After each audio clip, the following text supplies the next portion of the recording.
I'm really happy with what's happening right now with the organization that we have, being the current president.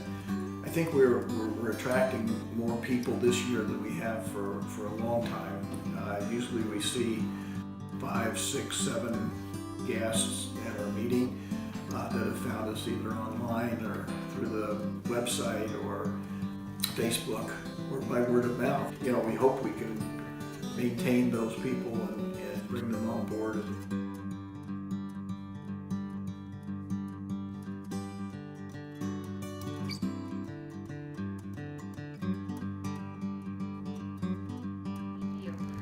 A lot. It's been my baby since 1986. It took about a year of research and letter writing to put together the information just to have the founding meeting in October of '87. NKFF is not a stereotypical fly fishing club. It's not a typical anything kind of club. The members are so diverse in their walks of life and the way they comport themselves. They're the nicest group of people I've ever had the pleasure of being associated with. Well, I think that the club is probably the best way to learn how to fly fish and not spend a lot of money and not bankrupt yourself, but to really enjoy the sport and find out what fly fishing really is about. And I watched the club grow from a very small membership. Maybe when I started, I think there might have been less than 20 members, and I watched it grow into what it is today. And it's really been fun to watch, and it's been a pleasure to meet all the people I've met through the years. We're gonna pause. It is a group of the nicest, most generous people that I have ever had the honor of associating with. They're good teachers and good buddies. And we're an easygoing, easy to get along with bunch. There's not a highfalutin person among us. Just that great group of guys. Everyone has an interesting story. We all enjoy at least one common element, that's fishing.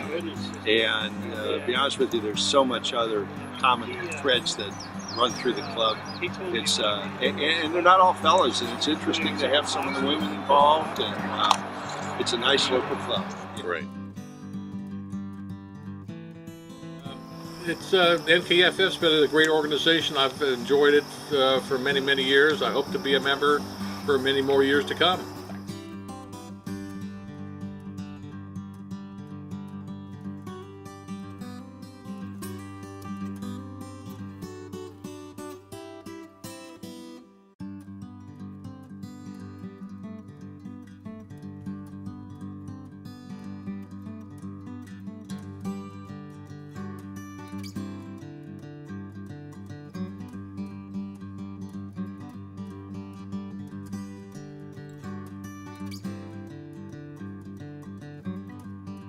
You know, I definitely remember just like it was with Ron Kilmer. We had so much fun together. We've become friends ever since then. But we just had a blast on that trip. I mean, everything we did was fun. We drank whiskey the whole time. We caught a ton of fish. We even screwed people over on their fishing holes. We didn't care. We were ruthless. And I still remember catching one of these salmon, the biggest fish I'd ever caught, and it pulled my old like $30 8-weight rod all the way down into the butt, where it felt like I was just holding a string. And it was just the most insane experience I'd ever had. And I got hooked after that and did the steelheading and all that kind of stuff afterwards. Steelhead for me. Steelhead for me too. Yeah. Tom Gear took a steelhead. Once you hook a steelhead, you're hooked. Oh man. Any trip. I really enjoy the steelhead fishing. When we go up to South Bend with the guys up there, getting some beautiful fish. I mean, they really fight. I've been hooked by, steelhead.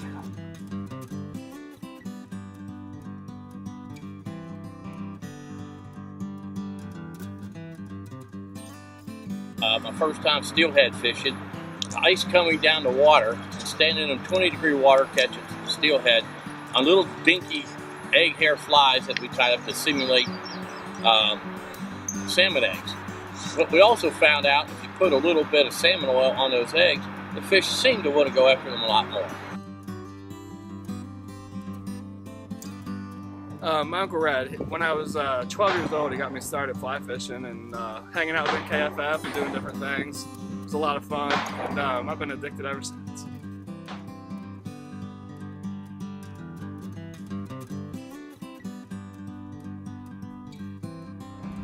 Did a lot of my learning of how to fly fish through the club. Again, you know, we teach fly casting, fly tying, rod building, net building, you name it.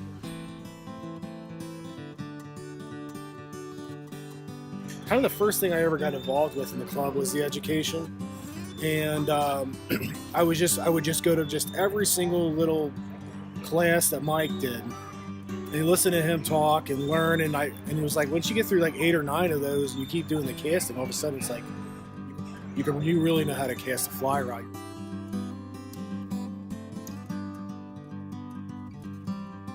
Probably about 6 years ago was the fly tying sessions, and that got me hooked. And so since then, I've pretty much tie all my own flies. Something about, you know, catching a fish on a fly you tied, and now I just did some rod building with a rod that I built. Just something special about that. Jerry taught me how to roll cast in the last class that you guys had. So you can roll cast now? You can roll cast. I enjoy building fly rods. I think I'm building my 12th. Is my wife going to see this? Absolutely. Probably my 12th or 13th fly rod. No, I've learned a lot from a lot of different people, not just one particular person, which is what the club is about, you know, is education and teaching everybody something. Well, just today, Josh was helping me with my cast, and I feel like I learned more just in that 5 minutes from him today, just than anybody that I've helped with casting. Whether it's Ron Francis or Mike Arnold or rod building with Jerry, there's always something new, and there's always somebody willing to give new advice or new skills that you haven't ever seen before.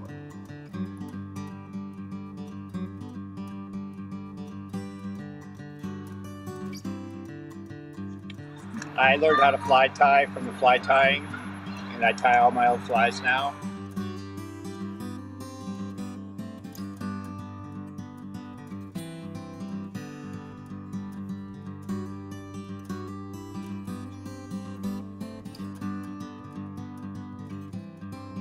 Fly fishing can be a lifelong learning experience. If you let it and can see past your own supposed expertise, you can learn something from every student that you teach. That's been a constant over the many fly fishing classes and impromptu streamside sessions that I've been involved with. Pretty neat, really.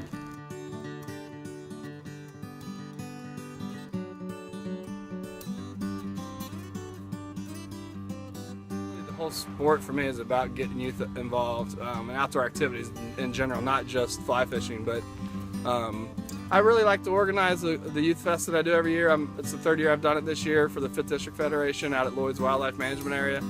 And it's a good time. There's a lot of smiling faces on kids, and they're getting involved in a lot of different sports, from fishing to shooting, rifles, 22s, shotguns, and it's a good time. And for me, it's really cool to see all the different people that like to volunteer to help out with those events. I think it's really special for somebody to spend that time trying to teach somebody the same passions that they have. You know, one of the things that you know I've benefited from is Youth Outdoor Day every year, and I've been able to bring my granddaughter down to visit that weekend, and she looks forward to that every year. You know, at that Youth Day, we do the archery, the shooting, the art, you know, the fishing. So it's just a fun day. And I particularly like the kids' derbies because it's just so great to see the kids catch their first fish. And I figure if they catch one fish, then they're hooked for life. Yeah, I've done some kids fly fishing derbies. Those are a lot of fun. What do you like about the kids fishing derbies? Just the looks on the kids' faces when they catch that fish. I've seen them catch a lot bigger fish than I've ever caught. So it's just exciting to see a kid do that. To me, is about community. We really do a lot of things within our community, go out and help a lot of kids catch their first fish, whether it be at a kids fishing derby or maybe a fly tying class. But I also help a lot with the kids outings, and we teach children how to fish. First thing is how to fish, then we'll get them into fly fishing. It's a great trip. Always like to be out with doing our derbies and stuff. Seeing some of the young kids when they first catch their fish, first time they get their fish in their hands. Yeah, that's try to tell them, now you got to kiss it and put it back. They kind of hesitate about that. I worked with the Women's Outreach. A matter of fact, I was one of the ladies that did the original outreach to the women in the club. We put on classes specifically for women. We did a section on fly tying. We did sections on casting. We gave stream etiquette. We tried to make sure every lady caught a fish.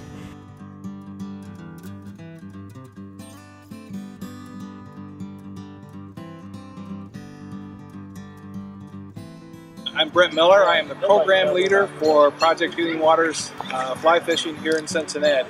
It's a program that's one of more than 200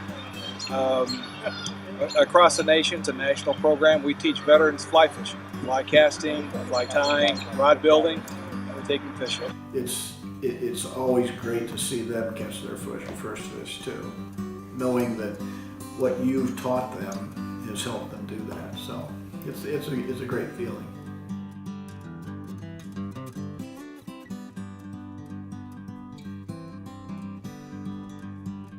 So we went down for Real Recovery down to Otter Creek for the cancer awareness for men's cancer.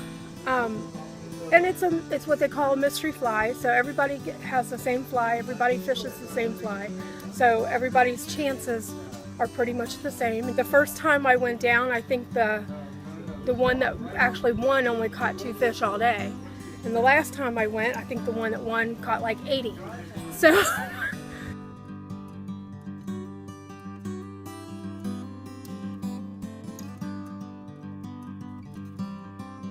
Gary Turney, Keith Hongs, Bob Weichman, Bob Tubasing, Al Schwartz, Al Birch, Joe Melching, Joe Jackman, Ron Kilmer, gotta throw him in there, Tim Guilfoyle, Josh Lillard, Charlie and Sheila Meyer. The list is endless. It's not just one person or another, it's just the whole group. They've been very influential. You know, each one has imparted a little bit more to my knowledge and to my friendship.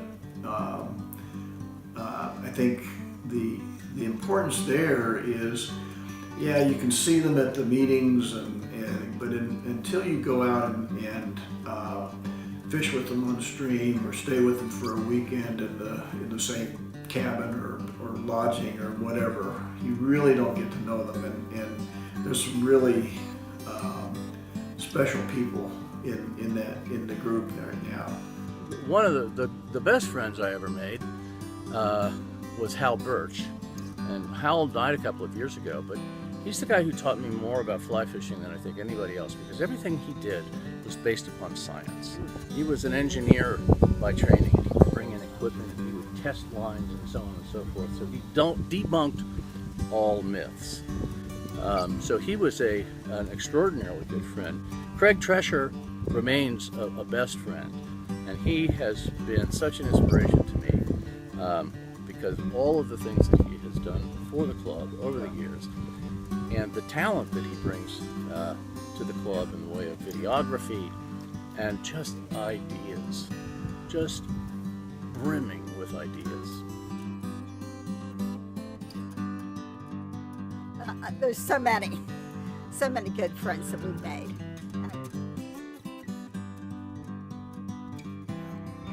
One of my old buddies, Howard Birch, he would give me like all these screwy flies, like flies with like fingernails glued to them and like weird foam contraptions. And I would go out and test them, and he'd always ask me, how I did. He always asked me about like my family and how everything was going. and he'd give me these little film caps full of flies. And I would go out and catch some of the weirdest fish with him. I mean, I loved Hal. He was a great guy. I miss him dearly, for sure. Oh, tons. I mean, Mike Arnold, I wouldn't have met him if it weren't for this. Ron Kilmer, Paul Mary Beth Stegman, Joe Jackman, Dave DeVita. I mean, tons. Tons of people. Hell, you, Rob. Oh, Red Barrington and I were fishing partners for years and years and years before he passed away. He worked for IBM, I worked for Western Southern, so we know each other from work. We kept trying to put together a trip to Cave Run, but when he was available, I wasn't. When I was available, he wasn't. Finally, we both canceled an individual trip of our own just to put together a trip to Cave Run so we could be together. That was shortly before Red was diagnosed with cancer, and I'm glad we had a chance to get to do that.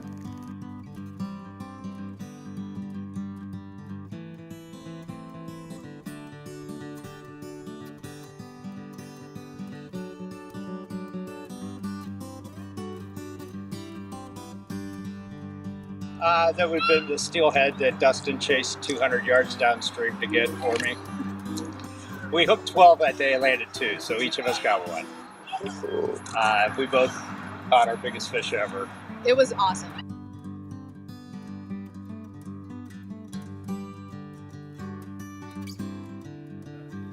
Actually, yeah, it was a 24-inch sea trout.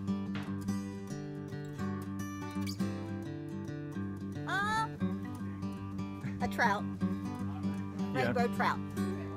That's easy. A 44.5-inch long-nosed gar. It was an Indiana trophy fish in 2014. I landed it on while fishing the St. Joe River with Dustin Harley. Steelhead. How big? 33-inch steelhead. He fought like heck, and I had another one that I didn't get in because he snapped the rod pad. And I wasn't catching anything, didn't even have a tiny bit of a bite, and he helped me catch this whopper of a fish. What happened was my line broke right above the bopper, and you could see the fish bouncing in the water up and down. We cast it out. Basically what we did was, so we caught the strike indicator, pulled it in, and Josh was pulling it in for me, and then I pulled it in and picked it up, and Josh gave me credit for it. I totally felt like it was him, but it was a huge fish. I was like, awesome. So that was my first really big trout. It was huge. Really, the most memorable catches to me haven't been catches of my own. It's been, I remember watching Ron Francis in North Carolina a couple years ago reel in a huge brook trout. And we've been catching fish all day, but nothing like this fish. It was unbelievable, the size and the girth and everything.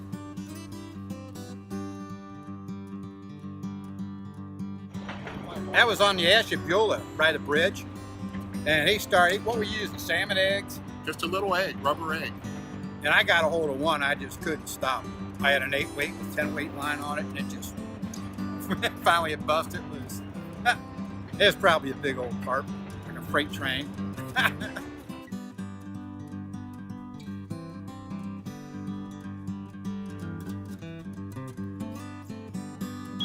Oh, it's hard to tell. We let a big one get away last spring. That was a big salmon.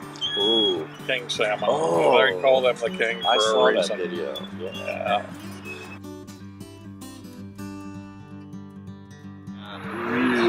Real big.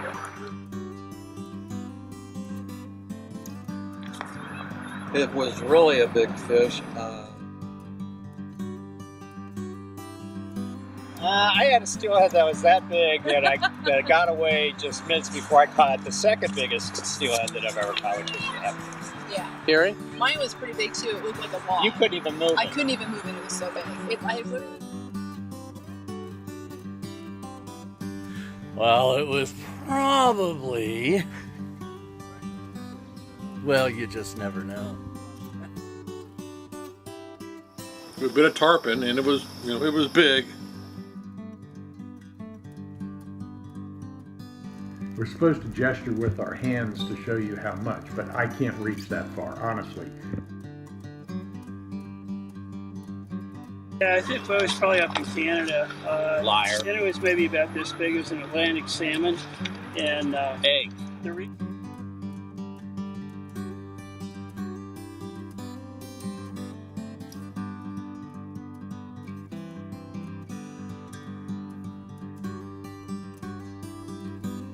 I'm going with the monofilament. Fluorocarbon. I'm a monofilament fan. Fluorocarbon, but that's just me. Hal and I, we've done a lot of experimenting. Put up a test bench and to break them. Yeah. And fluorocarbon failed every time. Monofilament was stronger. I like fluorocarbon. Monofilament. I'm kind of old school. I kind of fish monofilament. Fluorocarbon, I can take and use it also for dental floss. Twisties is too expensive. Sorry. Okay, I guess I'll go fluorocarbon. But it's usually going to be fluorocarbon. I'm a mono man. I'm a fluorocarbon guy. a monofilament What because do it's you know? cheaper and it's easier to bite off. I do both. My favorite non-fishing moment with the club has really been just messing with different members. Hal Birch, he recently passed away a few years back now. But we've always gotten to an argument over fluorocarbon and monofilament. He's proved me wrong on numerous occasions that monofilament does have a higher tensile strength or break strength than fluorocarbon. But I feel like the fluorocarbon is just less visible in the water, and I've had a lot more success with catching stuff on it. And personally, when I get caught up in the trees or in the snags, the fluorocarbon leaders I'm able to rip out of there, and the monofilament I break off every time. So we went back and forth for years. At all the meetings, I would ask the speaker at the very end, what do you like better, fluorocarbon or monofilament? And it got to be this kind of a running joke. And I still do it today, just, I don't know, think about Hal every once in a while.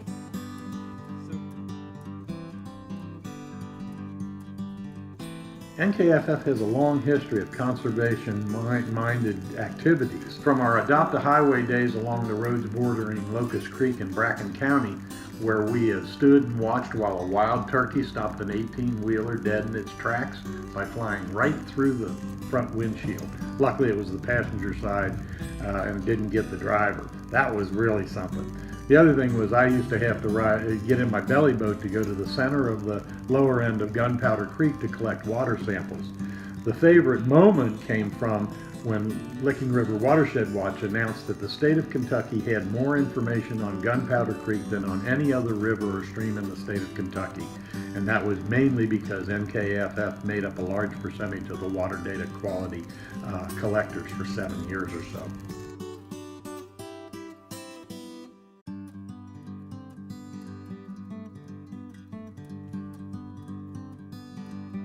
Actually, that creek at the time was completely dead. And today, because of the water testing and the advocacy that Northern Kentucky fly fishers did in conjunction with others, we stopped that dumping of de-icing fluid, and that stream now has become a pretty decent smallmouth bass fishery. You know, we went to the extension center, we took classes, we got the equipment we needed, and we paired up in teams of 2, and we were assigned a certain area to go sample. I learned a lot about conservation that way. I think we did a pretty good job of determining the health of Gunpowder Creek at that point. We've done a lot of stream cleanup. We've put habitat in for fish, Christmas trees and stuff tied down to give them some structure. A lot of stuff like that. In fact, Ron and I were doing cleanup out there by Locust Creek. We used to maintain that stretch of road, and we go out twice a year and we pick up all the trash and lumber. Stuff like that, tires, we find who knows what. But, dead bodies. Yeah, one time we picked up a bottle, emptied the bottle, and there was a woman who had been missing for about a year now. And at that point, we were pretty sure that we had found her.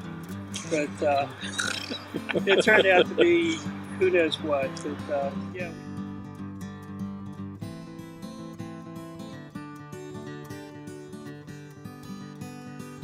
We one year found this incredible fishing hole, and we were pulling just really huge fish out of this hole, and I looked up out of the corner of my eye, saw another drift boat come down and not pull up next to us, but park right on top of the hole and start fishing, and it was none other than Ron Kilmer.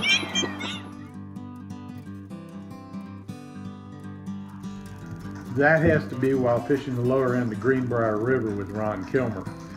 I would miss a fish, and Ron fishing behind me would come along and stick it, and then he would slip and fall in. And this didn't just happen once, it happened a whole bunch of times. Serves him right for sticking those fish that I spent so much time long line releasing. Ron Kilmer has a good thing of doing that, you know. He just has the ability to pull something out when you're fishing there for 20-25 minutes. Ron Kilmer will come back with a pheasant tail nymph and just take it away, you know. And you know that he's got something up his sleeve. He's an evil person.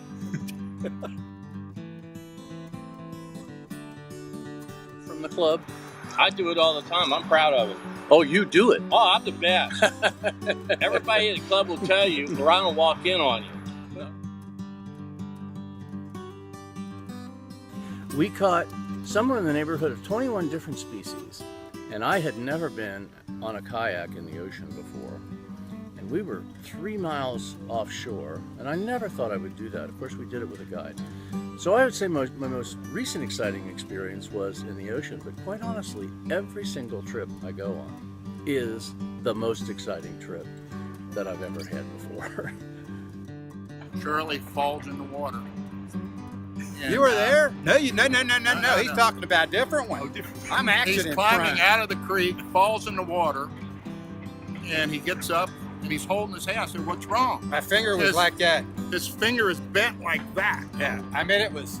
And I'm thinking, well. And I said, I think I broke my finger, Dave. I said, and well, he's thinking, I gotta take him to the hospital. Trip shot. He goes, hold on. I think we're good. And it's good. Look at that. Look at that. Didn't go to a doctor or nothing. It's good today. I mean, no big deal. Amazing. But the other trip, Bernie Blau, one of the old members, organized a trip, and 13 of us went out to Yellowstone.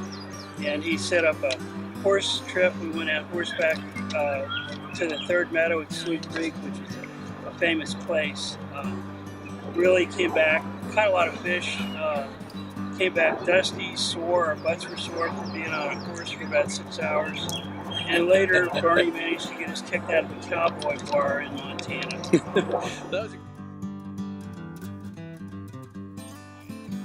I don't know why, but Bernie has a tendency at that time, he loved this Kentucky beverage called Maker's Mark.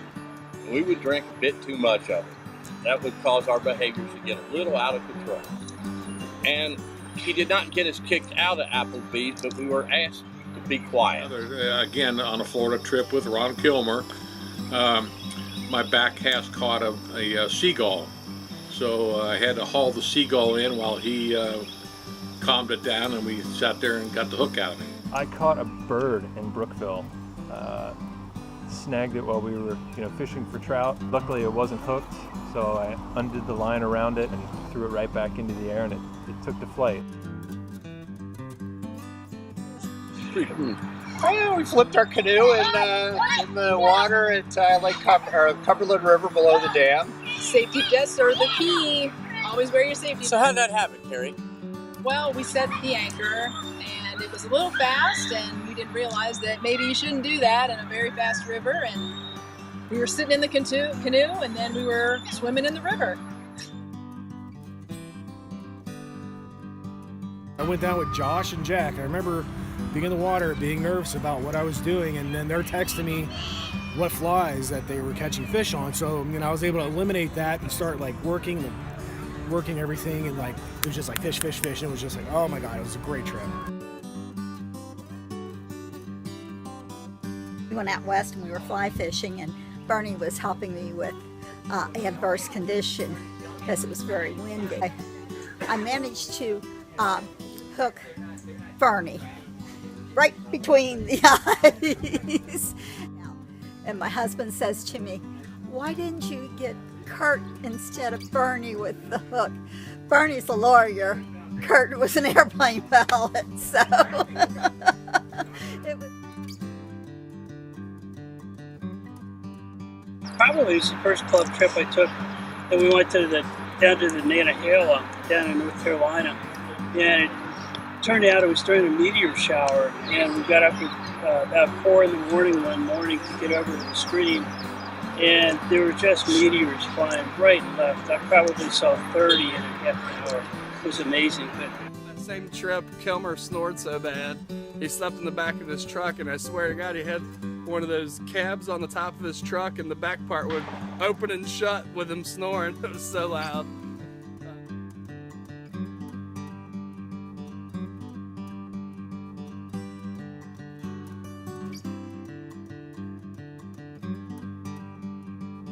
I got stuck in Mike's car, and it was as scary as advertised. Mike Arnold, I think, he's got a bit of a lead foot, as everyone probably knows, and definitely fasten the seatbelt. His feet are really heavy. And it was a white knuckle trip home, over the hills, around the curves, the double yellow lines, honking the horn at the cars ahead of us. I swore I would never ride with him ever again, and I never have. I have heard about Mike's driving, and that's the reason I've not ridden with him.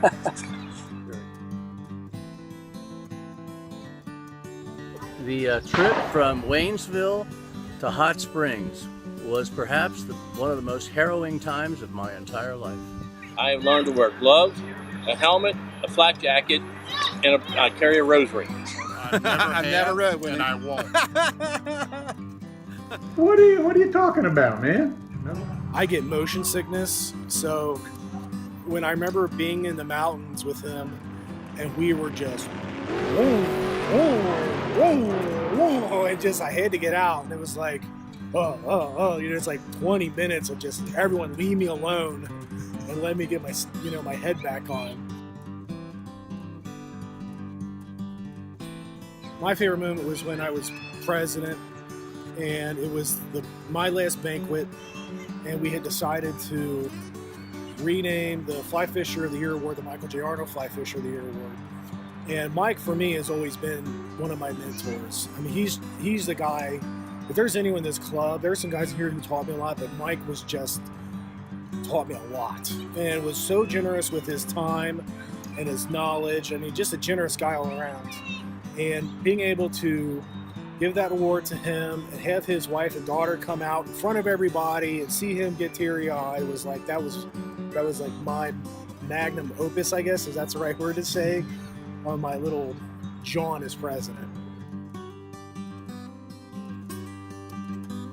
It's really about the camaraderie. It's not necessarily about catching a fish or tying a fly. It's about really that camaraderie and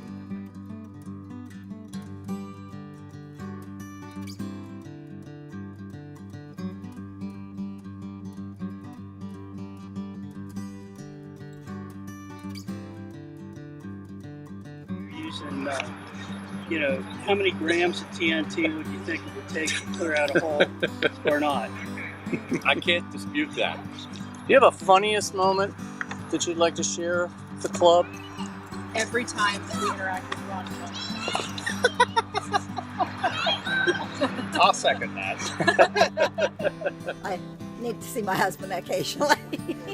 I said you can't catch everything with the 3-weight, Dave. I can pull anything with a 3-weight. Yeah, right.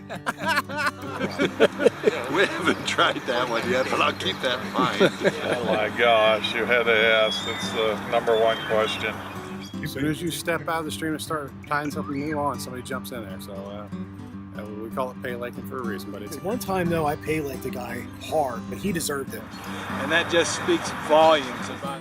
Right above the bopper, or right above the whatever. So, and strike indicator, whatever you want to call it. We didn't actually shoot fish, but y'all ain't from around here, are you? Strangest thing that ever happened. Down the next side, there's JB.